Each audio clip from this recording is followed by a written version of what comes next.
Okay, so let's start with Anthony Davis and LeBron James. It's funny. I'm pretty sure before the season started that these two guys got the most hype for the award, but at this point in the year, I think most can agree neither one of them is really in the running for it. I said before the season started I did not believe Davis nor LeBron would win MVP because I didn't think their respective teams would win enough games. As I said in the original MVP video, winning is an important factor in MVP voting. With Davis, his team is currently the 11th seed and will likely miss the playoffs. And even if they do make it, they'll probably be like the 7th or 8th seed, which is usually not good enough to win MVP. In the case of LeBron and the Lakers, it's a little more complicated.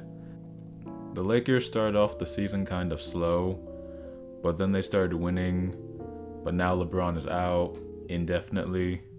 We don't know how many games he'll miss, although I did read somewhere that he might be out till early February. Somewhere else said he might be out till late February. If he ends up missing a decent amount of games, he definitely will not win MVP. Moving on, Kevin Durant and Stephen Curry. Well, between the two of them, I would say Steph has been the best player on the Warriors this season. If you're not the best player on your team, that unofficially disqualifies you from winning MVP. So Durant is out of the running. Steph had an amazing start to the season, but then he got injured, which took him out for a substantial amount of games. And like LeBron, if you miss a lot of games, that will hurt your MVP chances. I know the Warriors had a bad record without Steph, but I've been watching the NBA long enough to know that your team's record when you don't play doesn't really affect your MVP chances too much. Despite the name, MVP has never truly been about who the most valuable player is. Furthermore, I'm not sure if the media would give Curry or Durant MVP because of the team they play on, especially since the Warriors, to this point in the season, have been underachieving. James Harden. I had Harden as the second most likely guy to win MVP before the season started. You could argue that he's second, maybe even first in the race right now. Harden is on a monster tear, scoring like 35, 40 points every game, carrying the Rockets without CP3 and Eric Gordon now. He turned their season around after the bad start. Harden could very well repeat as MVP this year, but the Rockets' low seeding might hold him back. Houston is currently the 6th seed. They were hovering around 4th not too long ago. If Harden can get them to 4th, in fact they might actually be able to get up to 3rd, but I think the Rockets need to be at least 4th for Harden to have a chance. Kyrie Irving. I mentioned Kyrie in the original video as well. He isn't in the running for the award right now. One reason is because his team is underachieving, and the other reason is, from an individual standpoint, he really isn't having a great enough season to win it.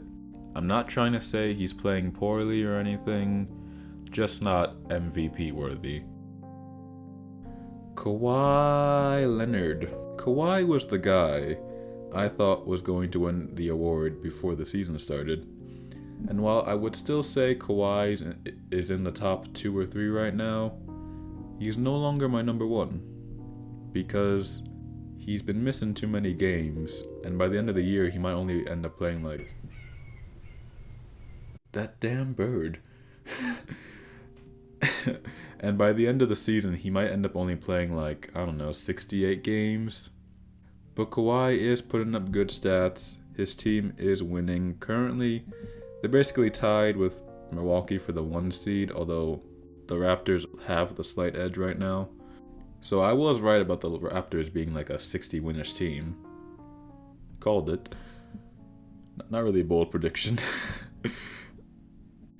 But Kawhi's consistent sitting out might hold him back from winning the award. Paul George. What a fantastic season George is having right now. This has easily been the best season of his career so far. I remember back in 2016-ish, Paul George versus Kawhi Leonard was a legit debate. In 2017, however, Kawhi really separated himself from George. But now, even though Kawhi is still the better player, George has certainly closed the gap. I applaud Westbrook for taking a back seat and letting George take over as, if not the best player on the team, definitely the best scorer. George is averaging about 27 points per game on good efficiency, especially when you factor in his three-point shooting and free throw percentage. He is also playing Defensive Player of the Year level defense.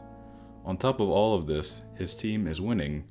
OKC is currently the 3rd seed out west. I wouldn't put him number 1 in the MVP race because, again, Kawhi is better. George is having a great season, but just not as great as Kawhi. George's team is winning, but just not as much as Kawhi's team. Joel Embiid. Embiid is having a breakout season. He's finally healthy and playing a lot of minutes per game. He is currently averaging 27 and 13 with 1.9 blocks. 3.5 turnovers though. The Sixers are a good team, the 4th seed. I don't see Embiid winning MVP for the same reasons I don't see Paul George winning it. Even though he is having a good season and his team is good, I don't think either are good enough for him to win. Like Harden's team currently has a low seeding, but he's got 2 things going for him that may offset that. 1, he has a good narrative, with his team being injured and starting off slow. And 2, he's having a historic season. George and Embiid don't have either of those things working for them.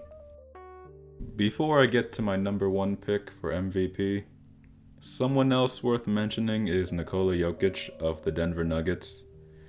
Jokic has led the Nuggets to the number 1 seed in a very competitive Western Conference, while being one of the most impactful offensive players in the NBA. His court vision and passing really opens up the game for his teammates because they know if they're open, Jokic will find some way to get them the ball. His stats are currently 19 points per game, 10 rebounds per game, and 7.6 assists per game as a center. In addition to his offense, his defense has also improved. He's kind of like Larry Bird or Steph Curry, where, due to physical limitations, he will probably never be a great on-ball defender, but his basketball IQ make him an excellent off-ball defender, which is more important than on-ball. He averages 1.5 steals per game, which for a center that only plays 31 minutes per game is pretty good. You know, it's funny.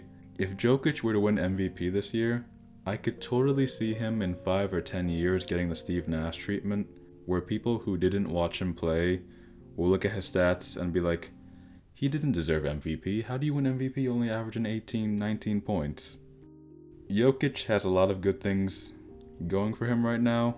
The stats, his team is the 1 seed, but I'm still going to have to put Kawhi above him. I would also put Giannis above him as well. I think Giannis is currently leading the MVP race just slightly above Kawhi. Giannis and Kawhi's teams are going to win a similar amount of games by the end of the season.